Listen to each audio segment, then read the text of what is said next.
ఏమంటే ఇంకా భోంచేయలేదా? నాకు భోంచేయాలనిపించలేదు. ఏ? పొద్దున మాయలాడి ఉత్తరం చూసినప్పటి నుంచి నా మనసులో లేదు. భయపడకండి అంటే మీరంత తొందరగా చచ్చిపోరు.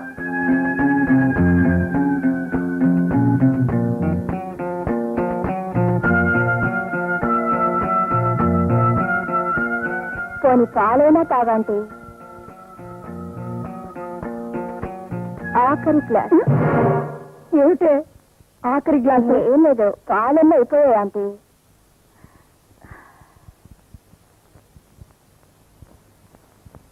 ఒకే పాన్, ఆఖరి పాన్. ఆఖరి అనకే అసలే నాకు భయంగా ఉంది. భయపడకండి, నేనున్నానుగా. తలుపులన్నీ గట్టిగా మూసుకొని పడుకో. తెల్లవారిందనుకో అసలు భయపడాల్సిన అవసరమే ఉండదు. అంతేనా? అంతే అంతే.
నువ్వా?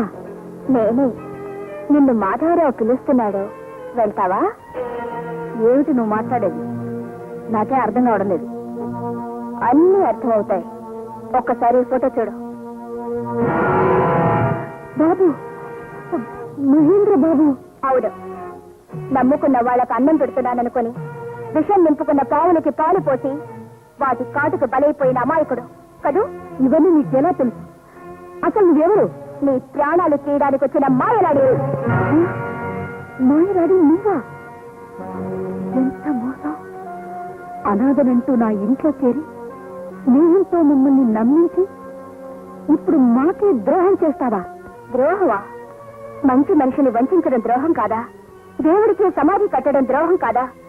నూరేళ్లు కడకల్లాడుతూ బ్రతకాల్సిన నా భయంతో జీవితాన్ని అంతం చేసి అక్రమంగా ఆస్తిని కాజేయడం ద్రోహం కాదా?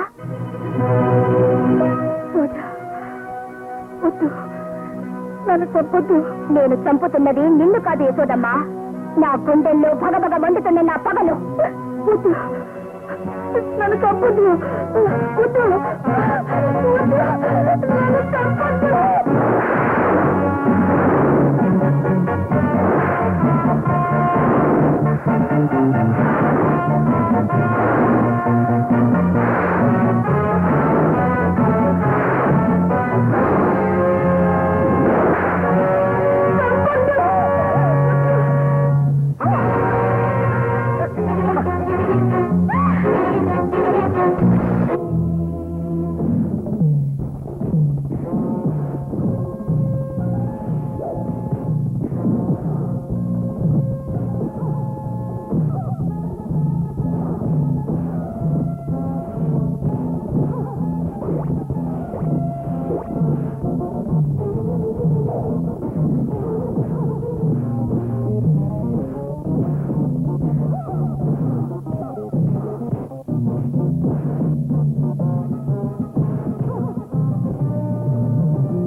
నిన్ను చంపాల్సిన అవసరం నాకు లేదురా.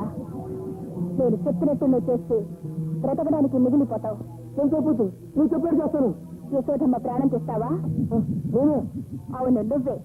లేకుంటే నీ ప్రాణాలు నేను తీస్తాను. నువ్వు చెప్పాడు చేస్తాను. Get up. Get up.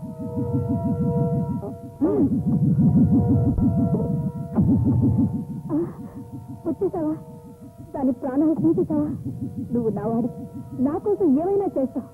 చెప్పు, నీకేం కావాలో చెప్పు. నీ ప్రాణాలు కావాలి.